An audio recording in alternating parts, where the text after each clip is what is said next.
Hello everyone, welcome to my channel. Welcome if you are new. My name is Michaela Carpenter. I'm a nutrition and life coach and I help people heal their relationship with food. So in today's video I wanted to talk about food cravings and I wanted to give you 5 tips to reducing them. So food cravings is something that I see a lot with people that reach out to me and I work with. So food cravings is a very normal thing to experience, so don't feel like it's abnormal that you have food cravings or that there's something wrong with you.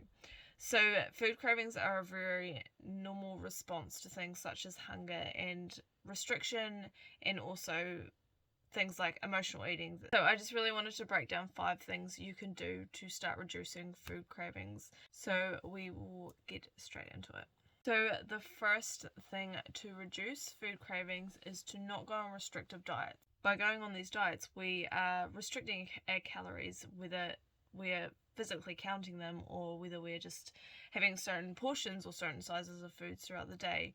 We are causing ourselves when we're causing ourselves to not eat enough calories, that causes a natural and normal response from our body to crave foods that are both higher in calories and easier energy sources. So that is the first tip that I have for you, is to really stop going on restrictive diets. I'm going to leave a link to a video I've done talking about overcoming restrictive dieting so that you can have some direction forward in terms of getting away from this. So the second tip I have is to not let yourself get really hungry.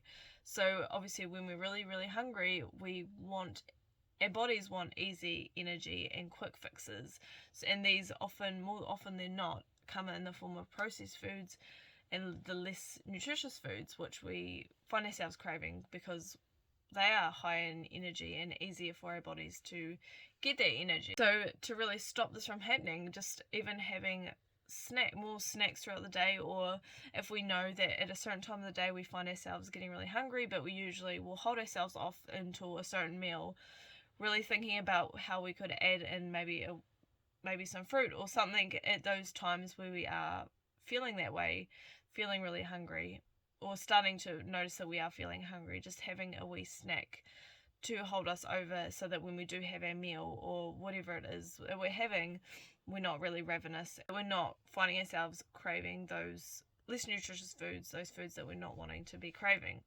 So that is tip number 2. Tip number 3 is around how we are viewing food. So really address the mindset that we have around how we are viewing food. So letting go of that all or nothing mindset towards certain foods.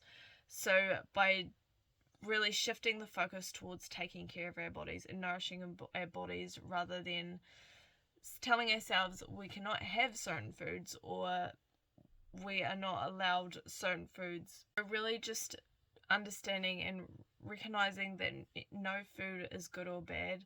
Some food is more nutritious, some food is less nutritious, and that's okay. It doesn't make us good or bad, or the food good or bad for eating it.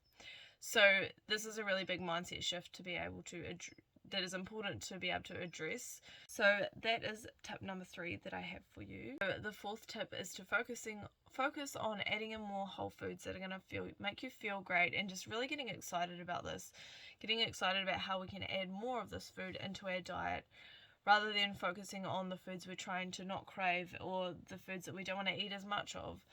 Focusing on what foods we're bringing in and how they're going to make us feel, how we can take care of our bodies more. The other benefit to having more whole foods and to really start to incorporate more of these whole foods and create these habits is that we will find ourselves craving less of those less nutritious foods, because highly processed foods is something that is addictive, but it is something that once we shift our focus towards really taking care of our body and nourishing our body and adding in more nutrition to do this, we will find ourselves naturally not as worried about that food and really start finding ourselves to crave that healthy, nutritious foods, because food cravings can come in the form of not just craving that less nutritious food, but also the really nutritious food that our bodies love and need to really take care of ourselves and nourish our bodies. So that is tip number 4. So tip number 5 is to address any of the triggers or the things that are causing you to crave those certain foods. So when we find ourselves craving certain foods, if we know that we're not hungry, we know we've eaten enough and nourished our bodies through the day, if we still find that we are craving certain foods, I really encourage you to get really curious about what's going on. So ask yourself what thoughts are coming up and just open up a space for yourself to get curious and start listening to the different thoughts and understanding what triggers are causing you to reach for certain foods or to crave certain foods in those moments. So yeah, just really getting curious about what thoughts and feelings are coming up that are causing you to eat or crave those foods in those moments. I'm going to link a video below which is around emotional eating and how to really start overcoming and addressing the emotional eating. I know you'll find this super helpful in being able to understand this more and just address those different thoughts and feelings that are coming up and causing you to crave certain foods, because they do turn into habits when we find ourselves craving, and especially when we're eating those foods, when we're feeling a certain way or certain things are coming up, we are creating a habit, and that habit will continue unless we start addressing those underlying causes that are causing us to eat in those moments or crave those foods in those moments. So that is tip number 5. So that is all I wanted to share with you guys today. I hope you found it helpful. So I recommend looking at maybe one of the tips at a time. Don't feel like all of them need to be done at once. Just really pick one and start working through that one first. I'd love you to leave in the comments below which tip you are going to take away and start working through. And yeah, if you have any questions, make sure you leave them below and I will make sure I get back to you. I post weekly videos, so if you aren't already, make sure you subscribe, and I will see you next week.